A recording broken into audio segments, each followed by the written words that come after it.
পুরোনো কাঁচকে কীভাবে ধার দেবেন। প্রথমে একটু অ্যাসিড ঢেলে দেবেন কাঁচির ওপরে জংটা ছাড়াবার জন্য। আমি পুরোটা কাঁচির মধ্যে অ্যাসিড ঢেলে দিচ্ছি। দেখুন দুদিকেই অ্যাসিডটা ঢালছি, তাতে জংটা তাড়াতাড়ি ছেড়ে যাবে। তারপর একটু হারপিক ঢেলে দেবো।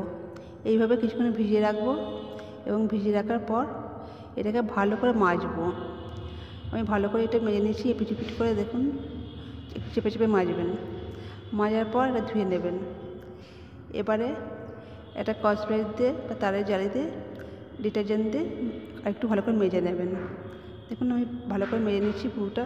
কাঁচিটা কতটা পরিষ্কার হয়েছে আপনারা দেখতে পাচ্ছেন আশা করি। আমার মাজা হয়ে গেছে, এবার আমি ধুয়ে ফেলছি।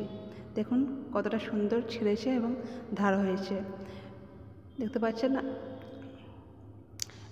ভিডিওটা কেমন হলো অতি অবশ্যই জানাবেন। তার মধ্যে আমি কাপড় কেটে দেখাচ্ছি। দেখুন আজকের মতন ভিডিও এই পর্যন্তই। ধন্যবাদ। টাটা, সবাই ভালো থাকুন, সুস্থ থাকুন।